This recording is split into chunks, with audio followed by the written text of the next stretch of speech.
If you're like me and you constantly find yourself angry that you're not better at keeping Satan out of your mind, then I think this story may help you. Now, I'll admit, when I start, it's going to sound a little off topic, but if you stay to the end, it will find its way back to God and His purpose and how you can keep the devil out of your head. Now, I went to college in Florida for 4 years, and I'm not from the Southeast. I'm from an area where I get into a body of water, I am the top predator. I go down to the southeast and now I go to the ocean and there's sharks. I go into a freshwater and there's alligators. You know what those are? They are prehistoric monsters that we just act like they're not a big deal. Not me. Won't be me. Won't ever be me. Could be me, brother. No. Can't find me anywhere near an alligator or anywhere near a shark. You're not going to catch me near an alligator. You're not going to catch me near a shark. I won't have it. Won't stand for it. Not me. And if you're from Florida, if you're from the Southeast, you think I'm crazy.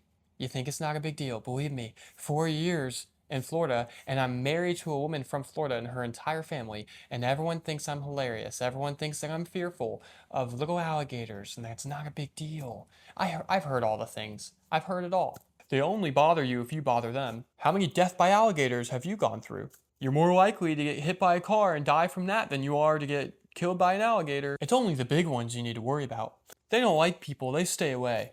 I know which bodies of water have alligators and which ones don't. I've heard all the excuses. I think they're all insane. Do you know how I see alligators?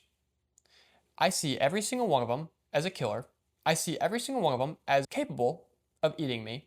And I see every single body of water a possibility of a home for an alligator. You won't catch this man jumping over a pond if I'm in Florida. I've seen a 6-foot alligator disappear in crystal clear water in Blue Springs. I mean, the water was crystal clear. It went under, watched the bottom where it went, and I never saw it. They're prehistoric magical beasts that Satan created himself, and I'm not having it. So when I'm in Florida, my guard is up all the way. You won't catch me jumping over a pond. You won't catch me walking near the water. You won't catch me jumping in a swimming pool unless I have fully inspected the bottom of that pool. And I'll tell you what, I have an environmental science degree, okay? So don't hit me with they're friends and you need to understand that they all are part of the ecosystem and you need to love them and respect them. Got it. Understood. That doesn't mean I want to be anywhere near them. And it doesn't mean that I don't respect the fact that they could maul me to death. They could rip me leg by leg. I have a great respect for what alligators could do to me. In Florida, it seems I'm the only one that has that respect. So you're probably thinking I'm going down a rabbit hole here, so let's reel it back in. Bottom line, gators freak me out. I live in Florida with a bunch of friends in Florida. My own girlfriend and now wife lives in Florida with her whole family. And I've seen how they act about it. And I will admit, most Floridians have a healthy take on alligators. They understand the dangers of them, but they also understand that majority of the time, if you leave them alone, they will leave you alone. Majority of the time, they are not aggressive. Majority of the time, if you take some basic safety precautions, you will stay out of trouble and you'll never have to think or worry about alligators for the rest of your life. The only problem with that I have seen due to my very unhealthy and extreme fear of alligators, is complacency. And in multiple situations, I have found myself telling Floridians, hey, I understand that you're confident about alligators, but in this specific situation, I think you might need to reanalyze the environment a bit.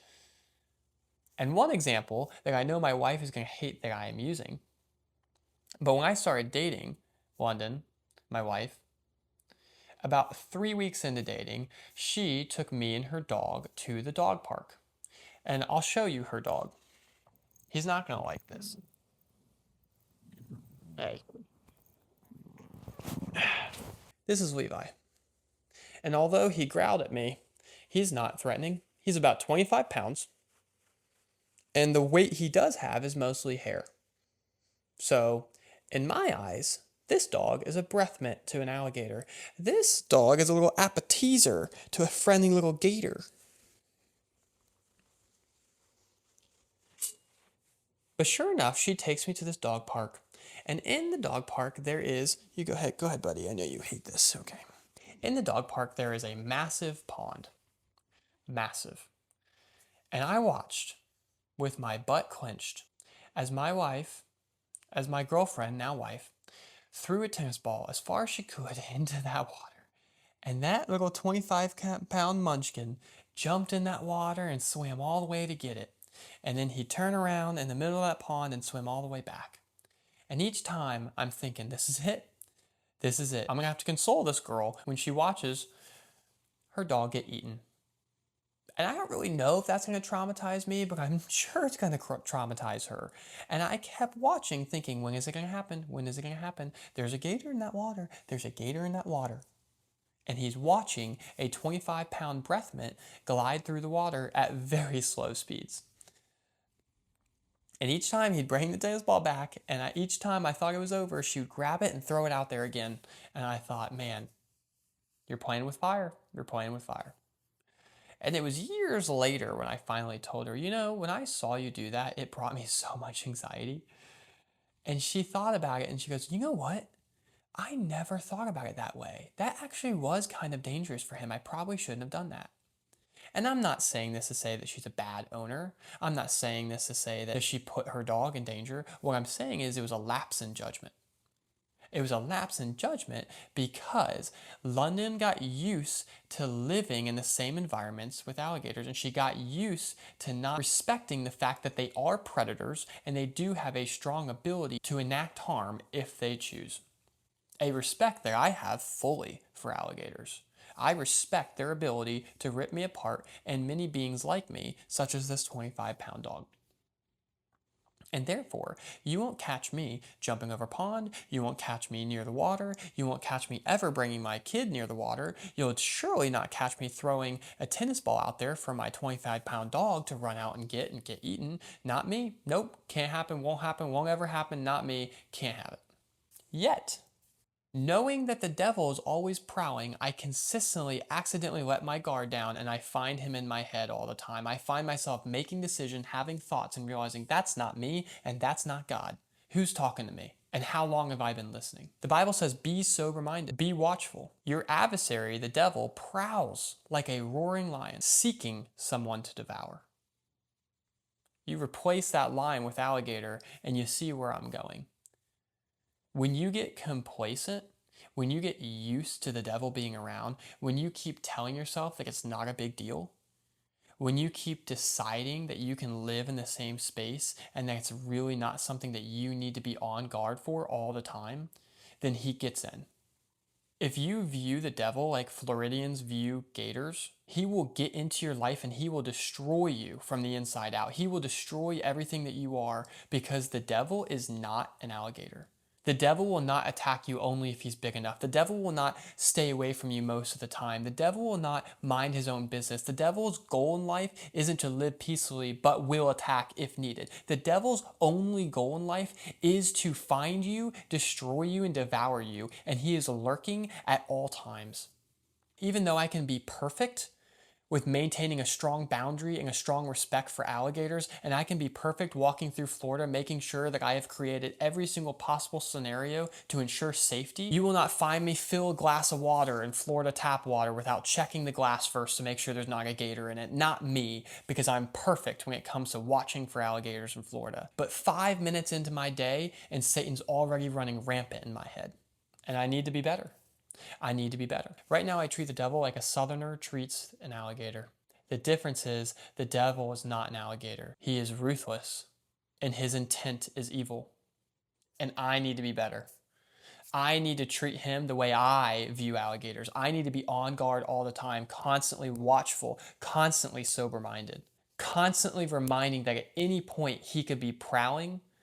He could be around the corner because he is. And he's not just around the corner, he is in my head. Do you know what brings me chills and makes my hair raise is when I hear and when I'm talking in my head, when I have these thoughts and I stop and realize, wait a minute, this isn't my thought. And that's not God thought. Do you know how chilling it is to understand that's Satan's voice in your head? The chilling moment where you realize you're hearing voices, you're hearing thoughts that aren't yours and not God's. Whose are they? Satan's in your head. And when you see it that way, it's chilling. Just saying that sent a chill down my spine, but it's true. You don't have to fear Satan. The only fear I have is for God, because that's a battle that's already won. We are on the right side, and he is the champion, and he has overtaken Satan already. The war is over. So I'm not saying have a fear of Satan. Because in fact, it says that we're all warriors of God. And one day, as it says in Revelation, Jesus will mount his horse and come down on earth, and he will bring his army of angels, his army of us. And we go down there to fight the battle with Jesus against Satan and his demons. I know that if I ever look Satan in the eye, I'll see a flicker of fear, because he'll look at me and realize he's the one that was too strong for me. He's the one that got away from me. All those times I was trying to destroy him and rip him apart, I was only making him stronger. I was only pushing him closer to God. And now the enemy that looks across from me is strong because of me. And he's going to have a flicker of fear in his eye. So I'm not saying have fear of Satan, because you're on the right side, you're on God's side. But what I am saying is you have to respect and understand the danger that he is and stay watchful.